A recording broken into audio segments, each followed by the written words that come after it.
So I'm going to start with requests for you. First, if you take a photo of me, please do not put it in Facebook or Instagram. That company is a monstrous surveillance engine.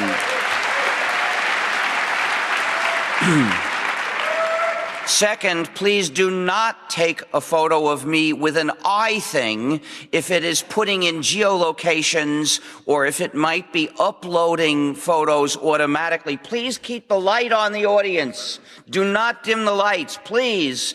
I don't want to fall asleep. That's not what I'm here for. If some of you want to sleep with me, maybe we could arrange it tonight, but not here in this auditorium. Your laptop has gone to standby. Oh. So, second, if you make a recording, audio or video, and you want to distribute copies, please distribute them only in the formats that are favorable to free software, which are the OGG formats or the WebM format. Please do not distribute copies in MP anything. Especially don't let them be distributed in Flash,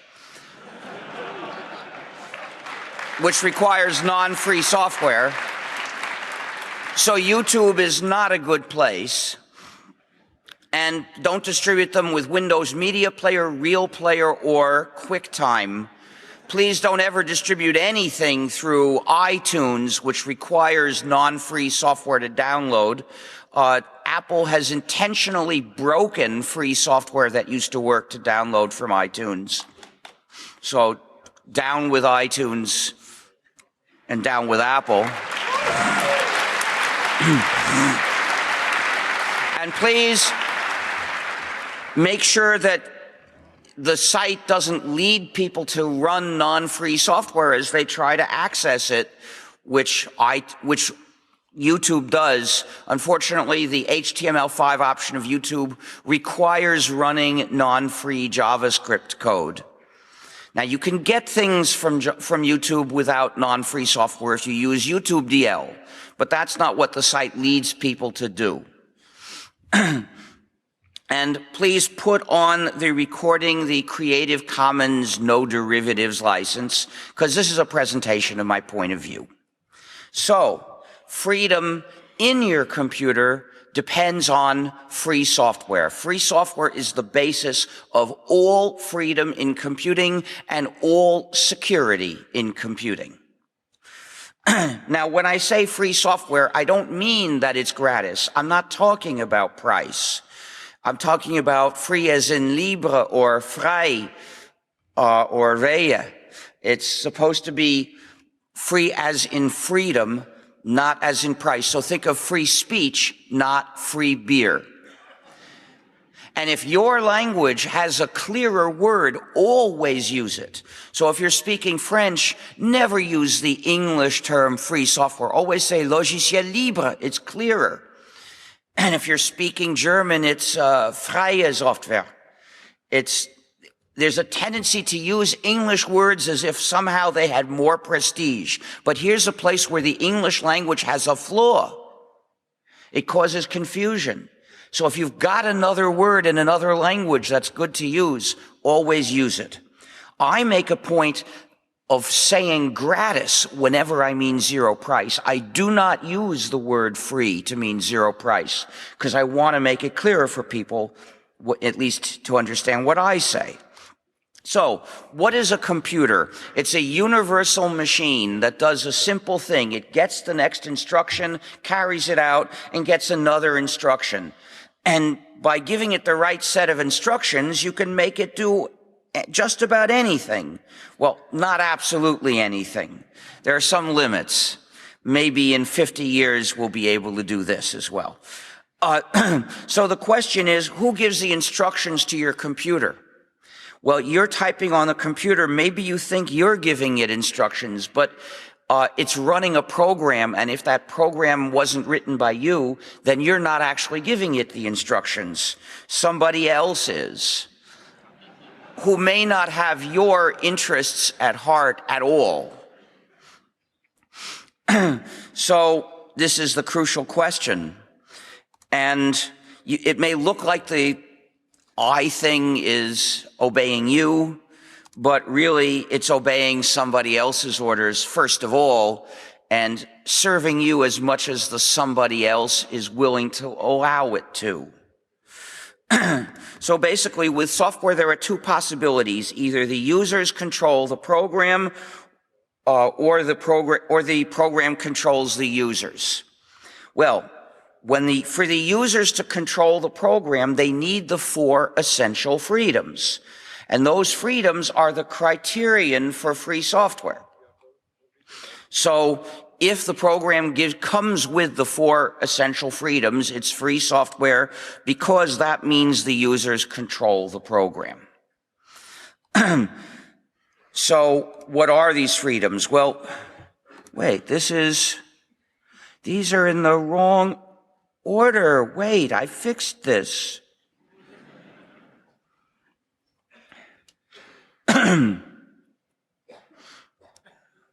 I may have the wrong version. How do I tell it to... I don't know how to get out of this mode either. I'm stuck. Okay. I don't find these graphical interfaces very clear, you see.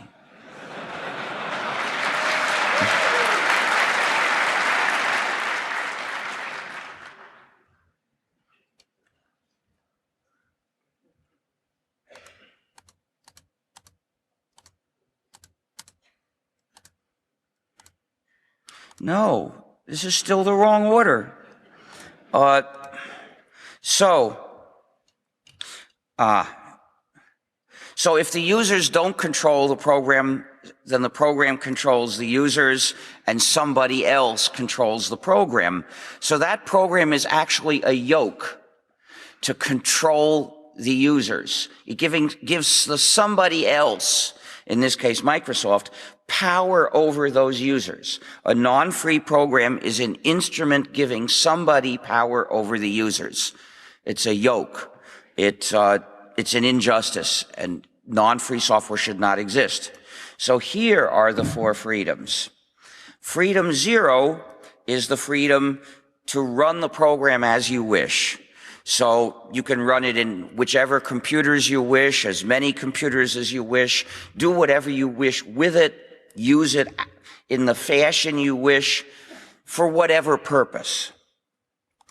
Freedom 1 is the freedom to change the program, to study the source code, and then change the source code so the program functions as you wish and does your computing the way you want it to do. Now, Freedom 1 requires the source code because executables are incomprehensible, basically. To figure out what they do is a hard job called reverse engineering. So the point is, it's supposed to be easy for people to change the program and make it do what they want. So to be free software, it's got to come with source code. But what if you're not a programmer and you look at source code and you think, what in the world is this? It's true. With freedoms 0 and 1, each user separately gets control over the program, and that's not much good if you don't know how to program. Yes, you could pay a programmer to make the change for you, the same way you could pay carpenters and plumbers and painters to change your house. But really, separate control is not enough. We need collective control, which means that a group of users can work together to exercise their control over what the program should do, taking out parts and adding parts. And in this group, some of the people have to be programmers. If nobody were a programmer, they'd still be lost. But they don't all have to be programmers. So the non-programmers can be participating in the decisions about what the thing should do, even though they don't write the code. Now, the group doesn't have to be everybody in the world. In this image, you see that there are 2 people who are using the program, and they're not participating in that group. Well, they could. If the others want to work with them, they could make their own group, they could join with other users, or they could just stay on their own and exercise individual control. So this requires two more essential freedoms. Freedom 2 is the freedom to redistribute the program, to make exact copies and give or sell them to others when you wish. And freedom 3 is the freedom to make copies of your modified versions and give or sell them to others when you wish. With these two additional freedoms, the members of any group are free to cooperate, adjusting the program to fit their needs or desires, and they can also offer it to the rest of the world, to the public, if they wish. So what happens when the users do not control the program? Then the program controls the users, and the owner controls the program. So that's a system of unjust power. The purpose of a non-free program is to subjugate people. And typically that leads to malicious functionalities. Many of the most widely used non-free programs are malware. Now, note that malware is a totally different kind of issue, a different concept. The difference between free software and proprietary software is a matter of how the program is distributed to users, on what conditions, for instance, it's distributed. And the same code, any code, could be distributed as free software. Any code could be distributed as proprietary software. Sometimes the same code is distributed both ways in parallel. So it's a matter of how the code is distributed. It's not a technical issue. It's not a technical distinction between free and proprietary. Technical distinctions are things like, what features does the program have? How do they work? How was the code written? Those are all technical things. This is a social, ethical, and political distinction, which is why it's so important. So,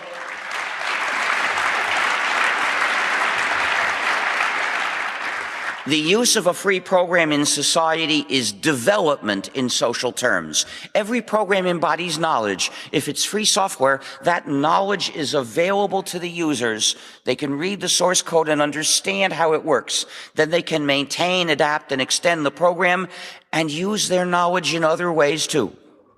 But the use of a proprietary program in society is not development. It's dependence, imposed dependence on one particular entity, the program's owner. That is a social problem. When we see people using non-free software, we should aim to put an end to that social problem.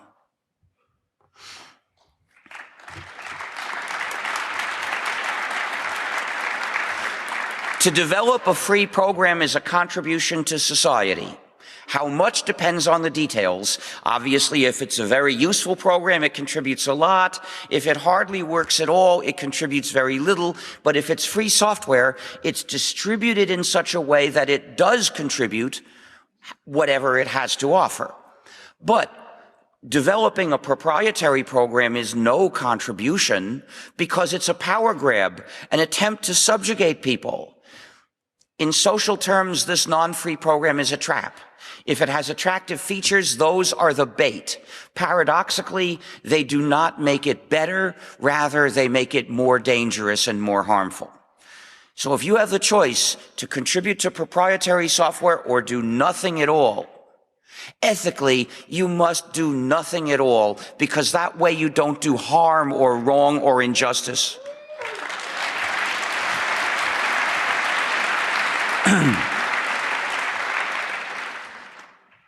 Of course, in real life, you'd probably have other choices which are better than both of these, so take them.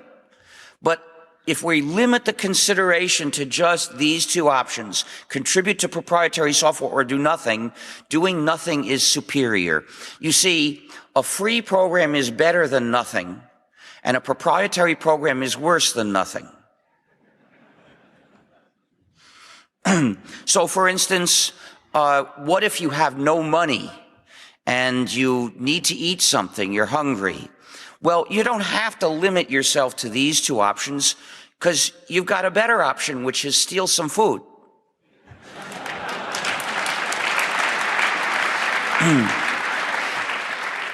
It's not exactly nice, but it's better than developing proprietary software.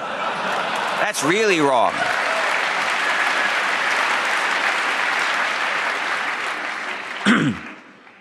Of course, civilized countries would provide you with some food, you know. Not mine, though.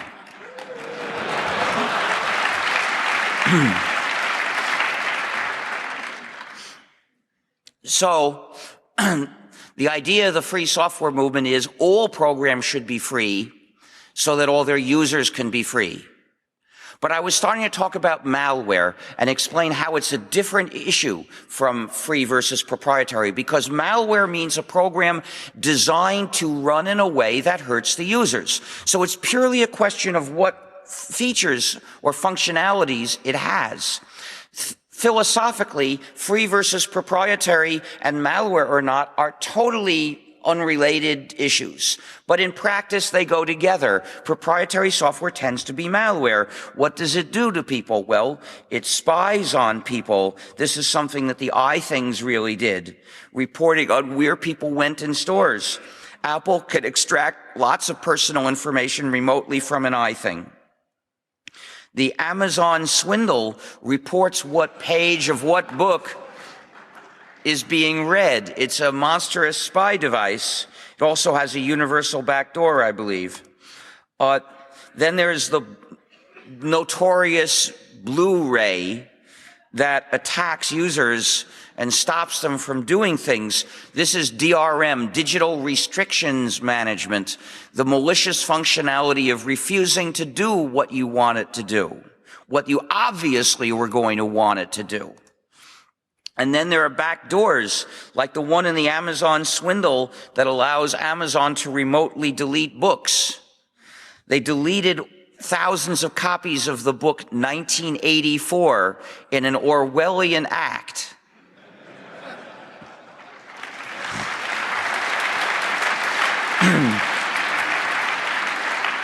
And then there are the devices that are jails, which impose censorship of application programs. Apple started this, and the users themselves said that when they found a way to defeat the censorship, they called it jailbreaking, recognizing that these computers are jails. Microsoft followed Apple. Microsoft is building jails too. And then there is sabotage. Sony sabotaged all the PlayStation 3s, telling the users they had to either install a downgrade, which would deny features, deny the ability to install other operating systems such as GNU plus Linux, or they would be unable to talk to Sony's game network. So the product was sold with two features, and then Sony told them to throw away one or the other. Sabotage. Sometimes there are universal backdoors. For instance, Windows has a universal backdoor. Microsoft can remotely impose software changes. And then there is another kind of sabotage when Microsoft tells the NSA about bugs in Windows before it fixes them, essentially attacking all its own customers. Well, what this means is lots of proprietary software that lots of people use is actually malware, and they're just getting dragged along by this malware. And in fact, most users of proprietary software are victims of proprietary malware products.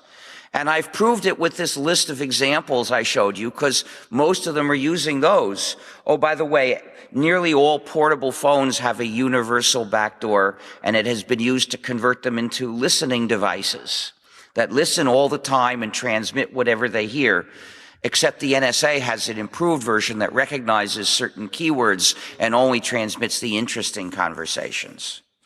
And you can't stop this by shutting it off, because it's part of the change is it pretends to shut off. It shuts off the screen. It looks like it's off, but it's still running, listening, and transmitting. The only way to stop it is to remove all the batteries, including the secondary batteries that can't be removed. So nearly all users of proprietary software are being victimized by proprietary malware. Of course, the reason they do this is typically for profit. It's not that they're sadists that enjoy mistreating people. No, they're totally egoistical and they do this for profit. The more users they make captive, the more they can sell to somebody else. And in effect, proprietary software is all a swindle. And they're not even ashamed of it. They have conferences where they talk about their latest advances in how to make users captive and mistreat them. In effect, the proprietary software world is one where the ethical standards of treating the customers or the users have disappeared. Any mistreatment of those users is okay. There may be some pesky laws or regulations they have to find an excuse to bypass, like getting all the users to click and say okay. Nintendo discovered it needed the users to say okay to something that they hadn't said okay to before, so it remotely installed bricking software in every Wii U, so that they all refused to run until the user said okay to a new end user license agreement. So where can you escape? We have built the place to escape to. It's the GNU plus Linux operating system.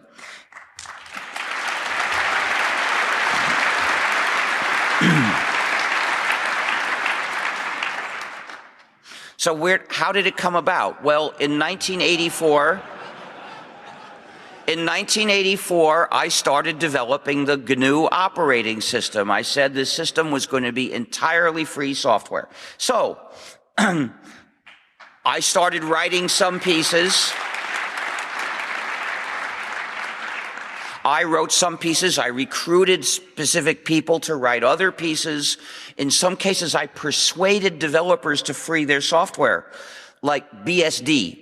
BSD existed already in 1983 when I announced the GNU project. It was a proprietary modified version of Unix. You couldn't get the source code of BSD except by showing UC Berkeley your AT&T source license, which cost $50,000. So I visited the people developing BSD and I said, AT&T is not a charity. Why are you donating your work to AT&T? Please separate your code out and release your code as free software. And of course, the reason I wanted them to do this is so we could use those programs as part of the GNU system. And a couple of years later, they started doing that. By 1992, we had almost all of an initial Unix-like operating system, but the one component that was major essential component was missing, the kernel, which is the component that allocates the computer's resources to everything else you run. In 1992, Mr. Torvalds, who had a proprietary Unix-like kernel called Linux, freed it. In 1991, when he started it, it was released as proprietary software. But in 92, he made it free, and the combination of GNU and Linux was a complete free operating system. For the first time, you could buy a PC and run it in freedom.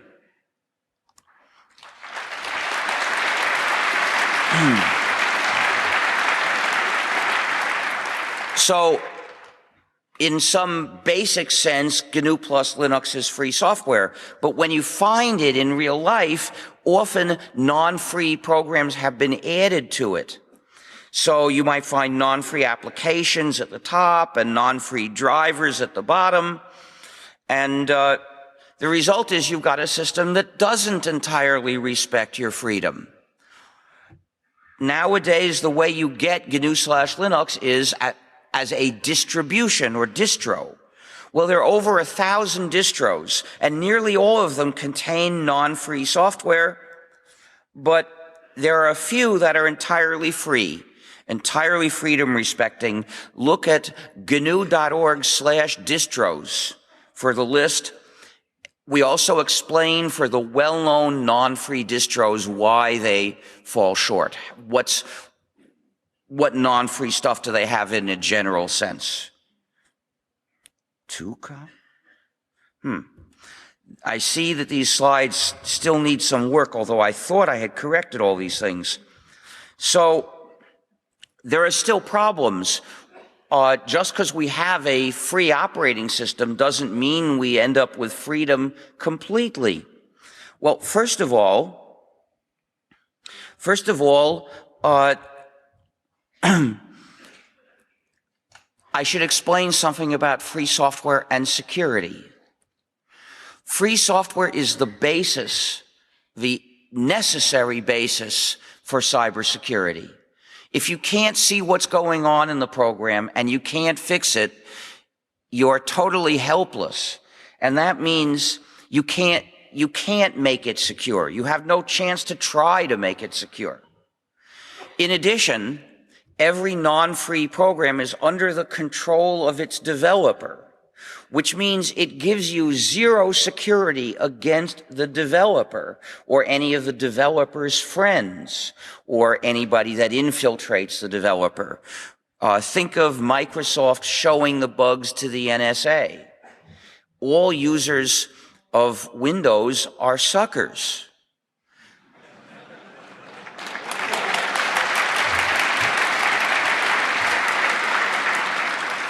But I don't know about any other companies that show bugs to the NSA like that, but any company might or might not. The point is, with non-free software, you can never check it to see whether there's a backdoor. You can't tell if the company is going to sabotage you. Every non-free program demands blind faith. It's the only possible basis for trusting it, blind faith. So all non-free software does computing for suckers.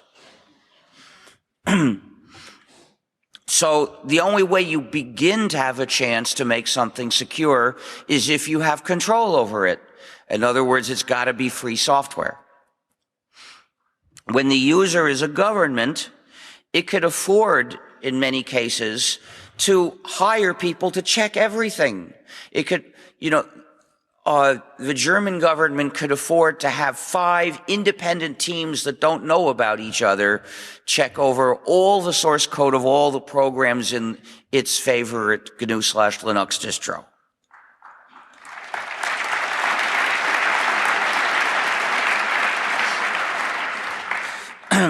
You and I can't afford to do that, but we're part of a community which more or less does this job,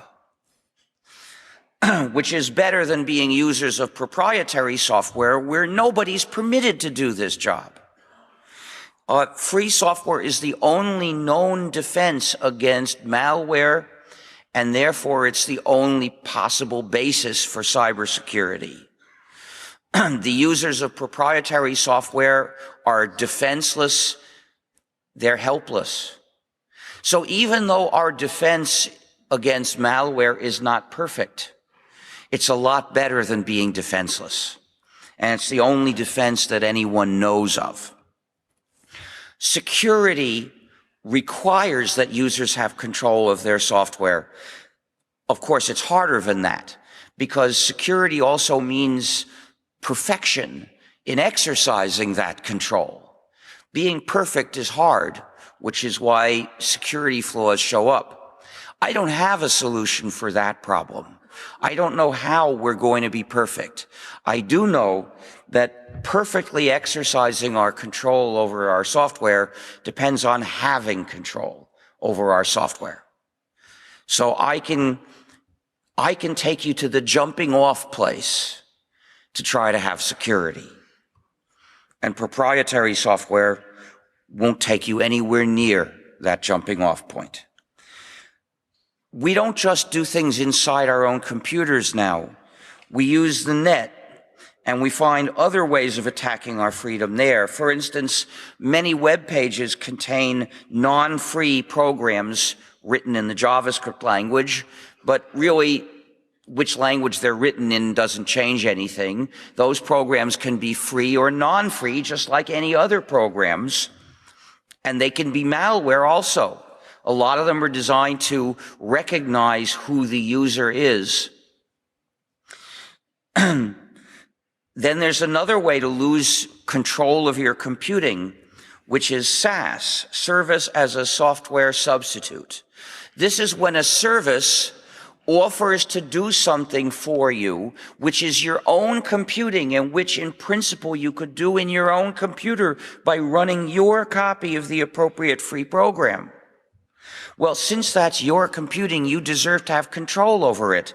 If you let somebody else's server do it for you, and Google is not the only one, and it's the same issue no matter who it is, then you lose control.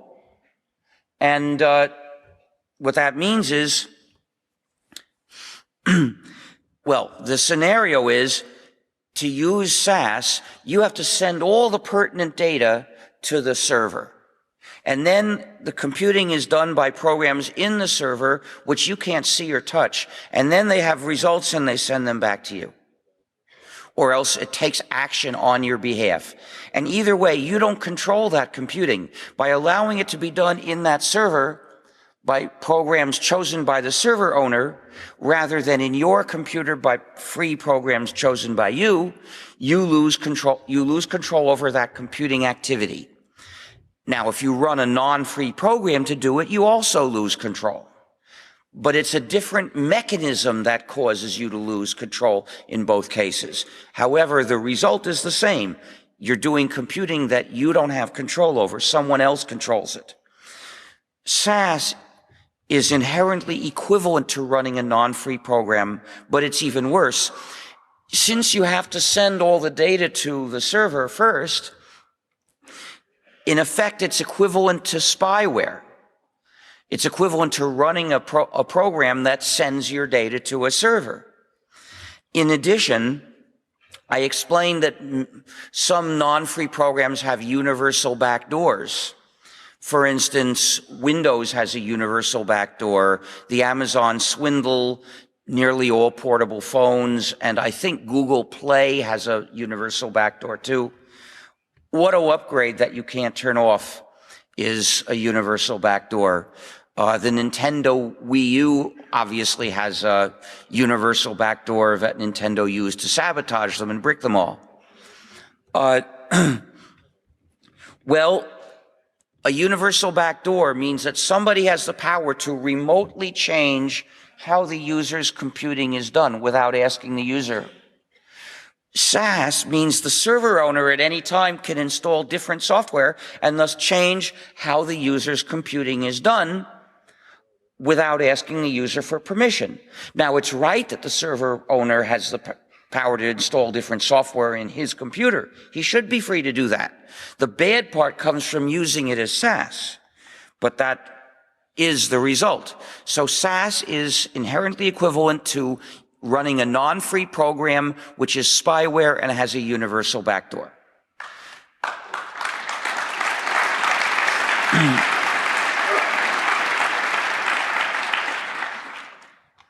So the only solution is don't use SaaS. For instance, translation servers of any kind, they're SaaS. Now, we have to fight back.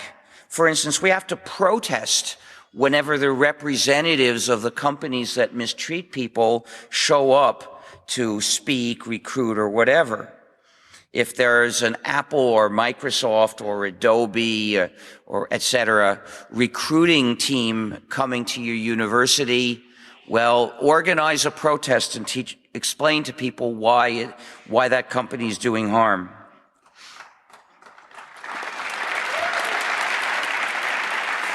Some schools actually sell proprietary software or hardware with proprietary software installed.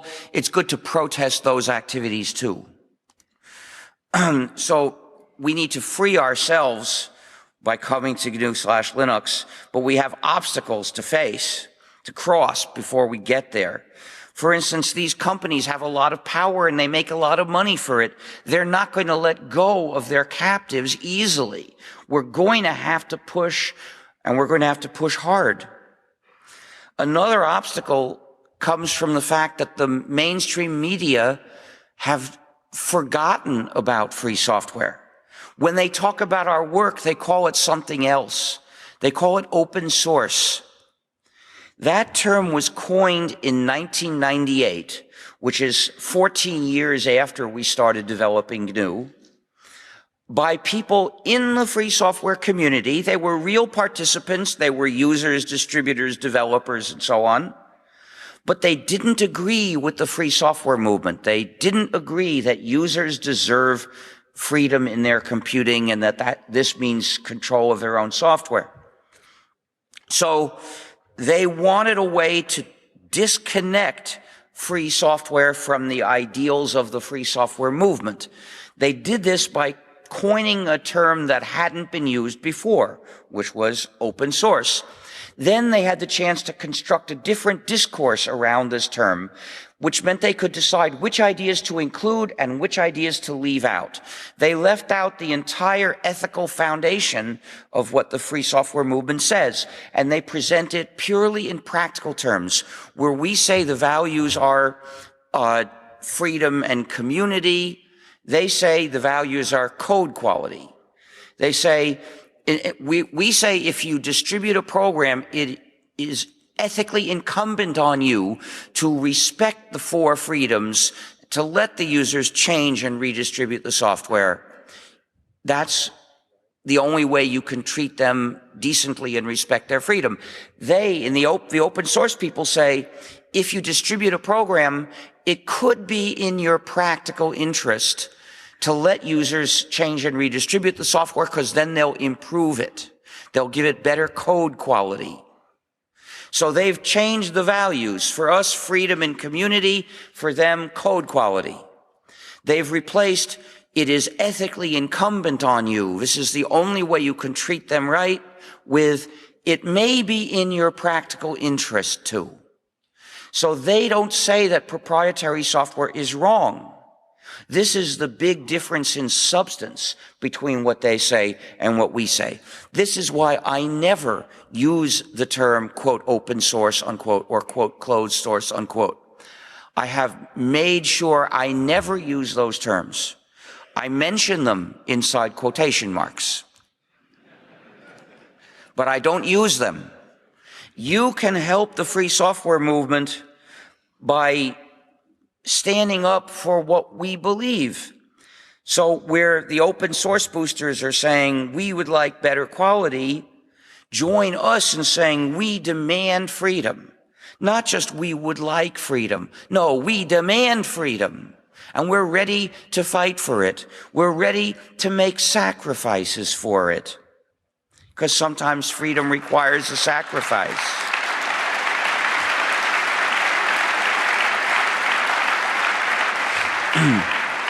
That's what open source doesn't teach people, because it doesn't say that something important is at stake.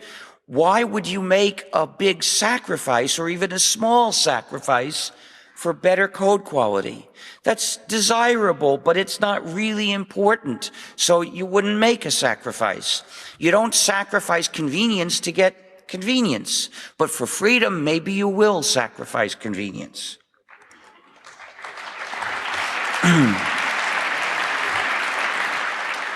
I should point out that I also reject the term open hardware.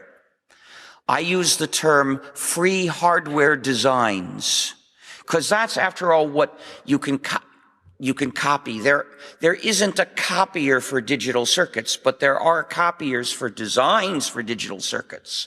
You can't edit a digital circuit, a digital piece of hardware with your computer, but you can edit a design for one with your computer.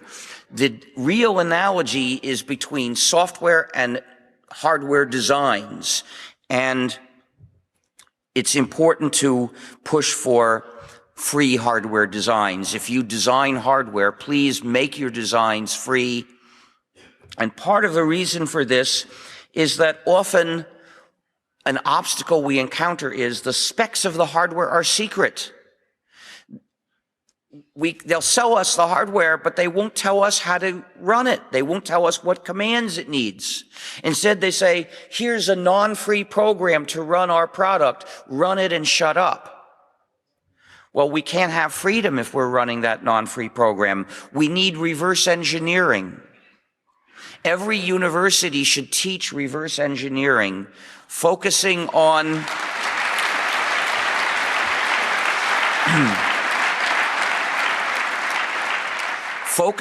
figuring out the specs for hardware.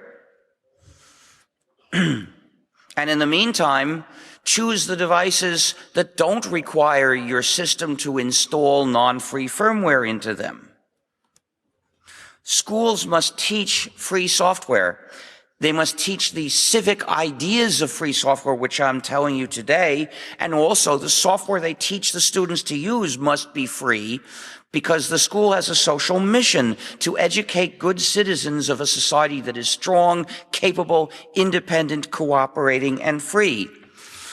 So,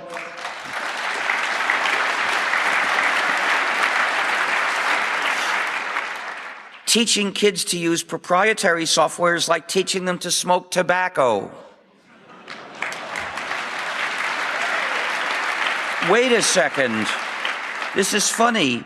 I'm advancing here, but it's not advancing there. Oh, yuck. Well, that's too bad.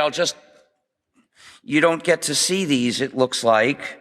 Let's see if this fixes anything.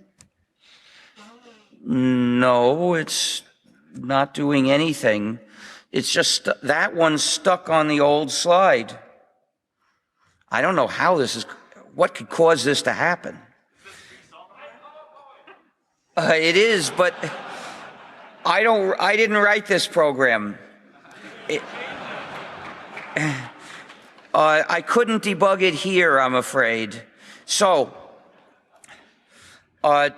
this shows somebody offering a disc with an apple on it and a pack of cigarettes to a kid. But that's sort of what they do. You know, tobacco companies did offer gratis cigarettes to kids. And now computer companies offer gratis or low price copies to schools to get the students hooked. But to teach a non-free program to the students is implanting dependence in society, which contradicts the social mission of the school, so they should never do it.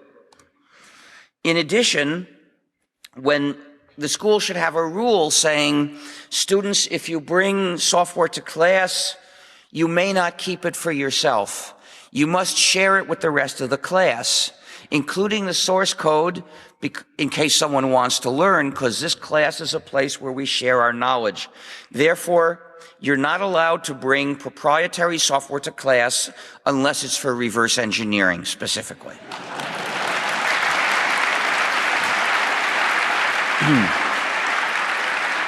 Another reason to teach only free software is so that it's for the sake of the kids who have a talent for programming and they want to learn how these things work. So,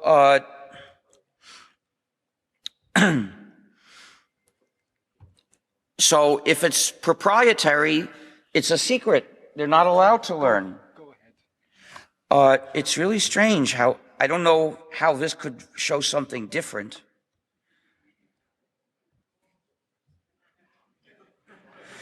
Anyway, but if the program is free software, the teacher can explain what he knows and then give each of those students a copy of the source code saying, read this and you'll understand everything.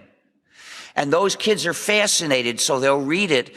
And the teacher can then say, if you come across a point you can't figure out by yourself, show it to me and we'll figure it out together. And that's how our talented young programmer gets to learn that that code is badly written. Don't write it that way. How do you advance from being a talented natural programmer to a good programmer? You have to learn what is clear code and what's not clear code. The way you learn that is by finding code that's hard to understand, and then you know that's the wrong way.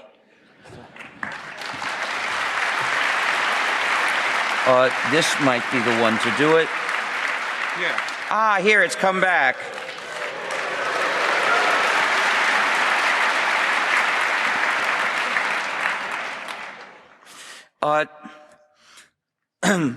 So, free software permits education, proprietary software does not allow education. Thus, proprietary software is the enemy of the spirit of education and should not be tolerated in a school, except for reverse engineering.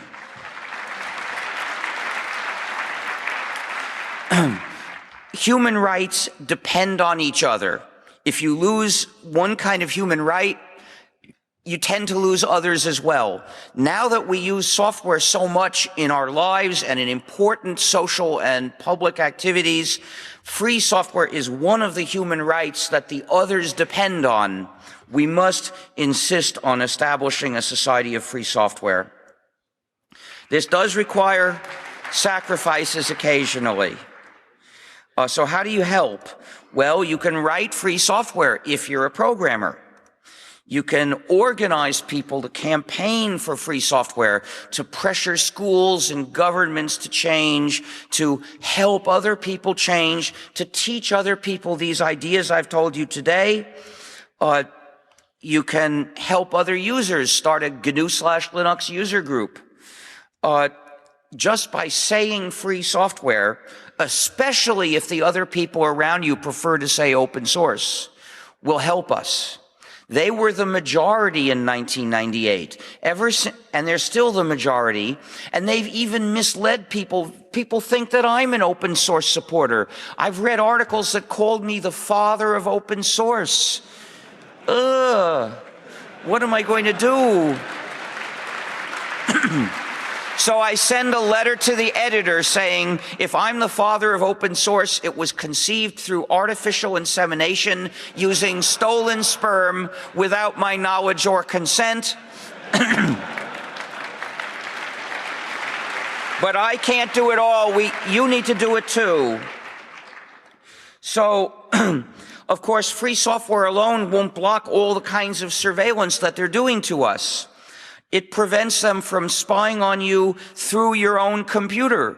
But what about tracking you on the street through Wi-Fi, through a mobile phone? If you carry one, I won't, because I don't want to tell Big Brother where I am all the time. They can't. What about the cameras? Now there's an algorithm to track a person from one camera to another. What about the license plate recognizing cameras that track all the cars? And if you pay for the bus or train with a card that is associated with your name, they track you there. What about all your phone calls? Basically, to make digital technology safe for democracy, we need to stop governments from collecting enough data to identify the dissidents and the whistleblowers. Because when they identify them, they crush them.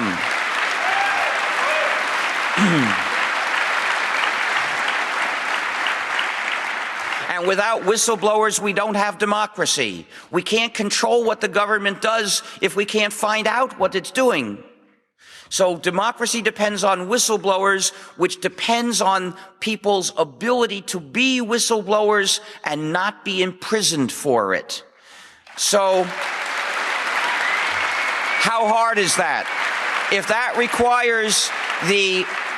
requires the courage and knowledge and careful planning of a Snowden, we're not going to have very many whistleblowers. We have to make it safe and easy, which means we must redesign all the digital systems so that they do not accumulate digital dossiers about people.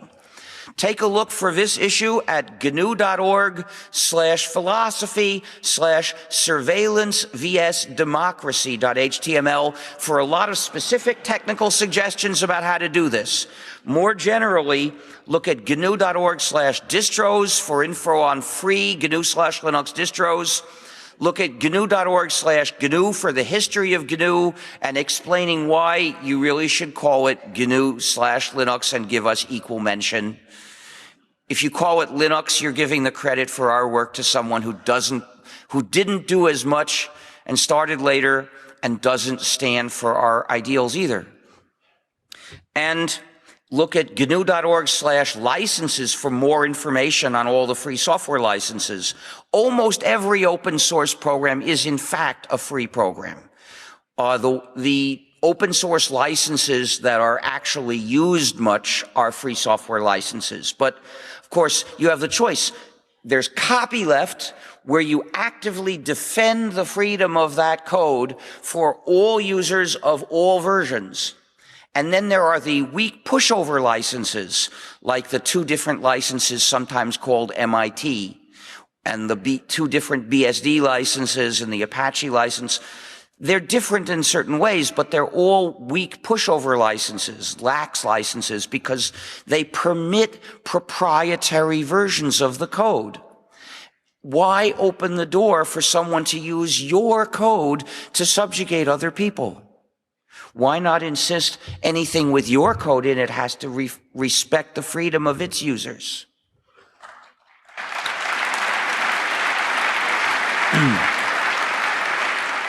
Now it's time.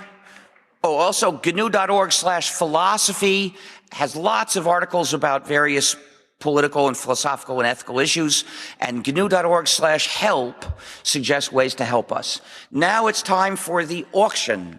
This is an adorable GNU that needs a home. So I'm going to auction it for the benefit of the Free Software Foundation and then sell it to the winner outside, because sales are not allowed here. So if you buy it, I will sign the card for you. If you have a penguin at home, you need to get a GNU for your penguin, because a penguin can't hardly function without a GNU. Please quiet, there's not much time. Please quiet. Let me continue now. We can accept payment in cash, with a bank card if it can make international purchases by phone, or with Bitcoin if you have something here to make the payment in front of me. And when you bid, please wave your arm and shout the amount so I can hear you and so I notice you. I'm going to start with the regular price of 20 euros. Do I get 20 euros? I got 20. Do I get 30? Is that you? Are you the one who bid 200? Where? Who said 200? Could you stand up? The person who bid 200, is that you? Okay, I've got 200. Do I get 225? Do I get 225? 225 for this adorable GNU. 225 or more to the Free Software Foundation to defend freedom. Do I get 225 or more? Is someone bidding? Stand up, please. Stand up, please, if you're bidding. Stand up if you're bidding. Okay. It's too bad. I lost my glasses on the way here. I'm having trouble seeing. Could you look for people and point out to me who you see? Okay, I've got 225. Do I get 250? You bidding 250? I've got 250. Do I get 275? Do I get 275 for this adorable GNU? 275. Is someone bidding? Are you bidding? 275? I've got 275. Do I get 300? Do I get 300? 300 for this adorable GNU? I've got 300. Do I get 350? Let's move it along. Do I get 350? 350 for this adorable GNU? By the way, outside, when this ends, they're going to be selling lots of much cheaper GNU merchandise.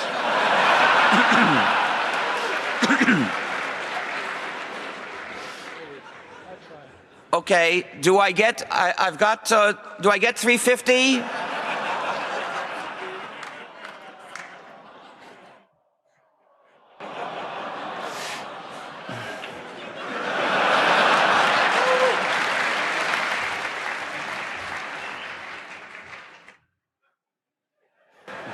Do I get 350? Do I get 350 for the Free Software Foundation? 350 for this adorable GNU? Last chance to bid 350 or more.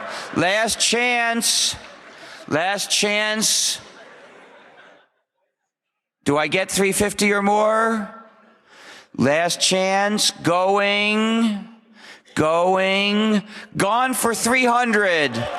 Please come up. Will the person who bid 300 please come up? Please come to here okay, now I have time. Just wait around. I can't sell it now. I'll do it when we go out in a few minutes. I can answer a small number of questions.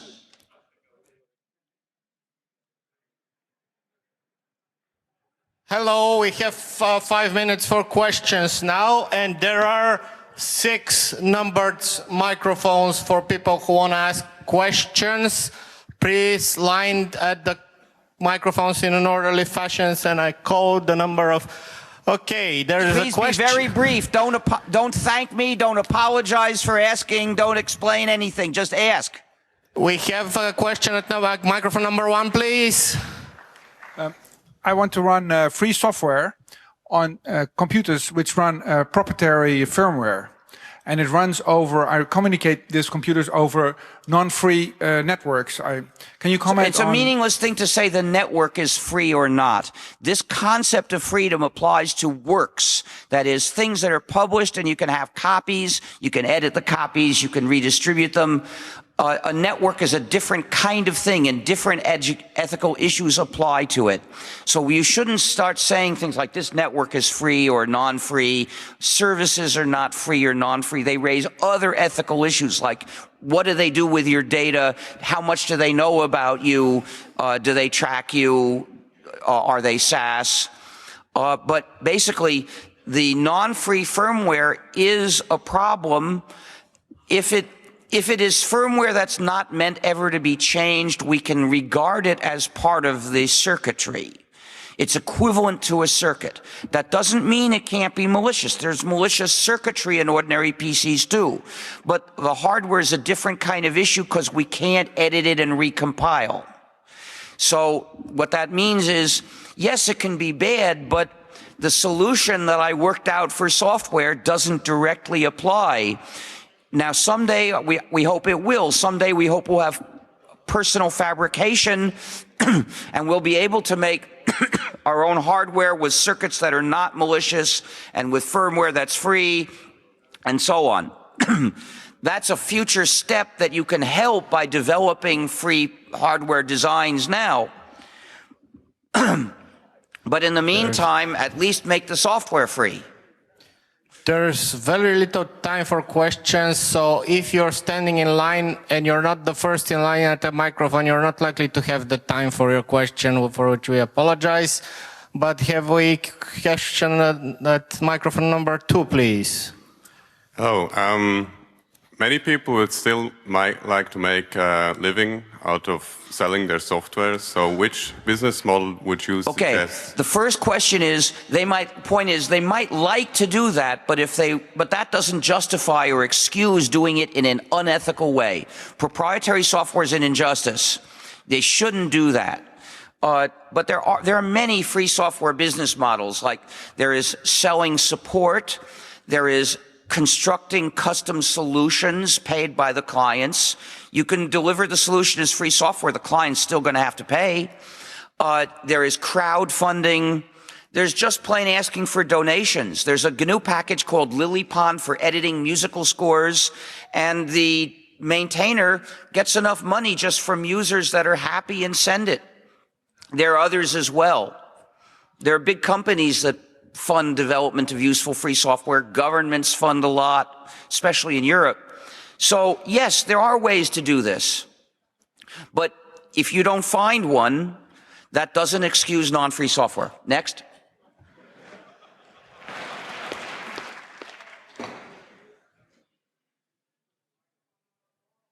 Why not add a condition to the license restricting organization which violated human rights in the last 10 years from using our software?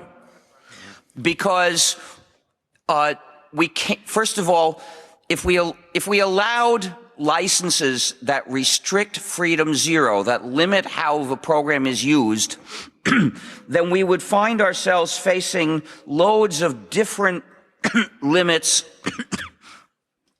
and the result would be a system you couldn't confidently use for anything. And the other thing is that free licenses are based on copyright, and copyright basically says once you've got a copy in the normal way, you can run it as you like. So we couldn't really stop them. And they would get their governments to make exceptions for them. Mostly they are governments. They're not going to enforce their copyright laws against their own use. So it wouldn't work, and it would destroy our community. There's an article about this where I've explained it more clearly in GNU.org/philosophy. You'll have to look for it. We only have time for one more question because this is the first talk of the day and we don't want to start getting like question at microphone number 5, please. Thanks. I will not thank you. So there are security benefits to jails on smartphones because it prevents 95% of the users to, fall for drive-by downloads. And similar, you can say about. Could you get to the point? Well, is there an alternative? Yes. The benefit comes from the fact that it's checking whether code is signed by somebody. Now, if you enable that voluntarily, and if you can choose who is the signer, and if you have a way you can turn it off when you really want to, then it's a useful feature. That can be done in free software. What makes it a jail is the fact that the users don't have a choice. They don't have control over it.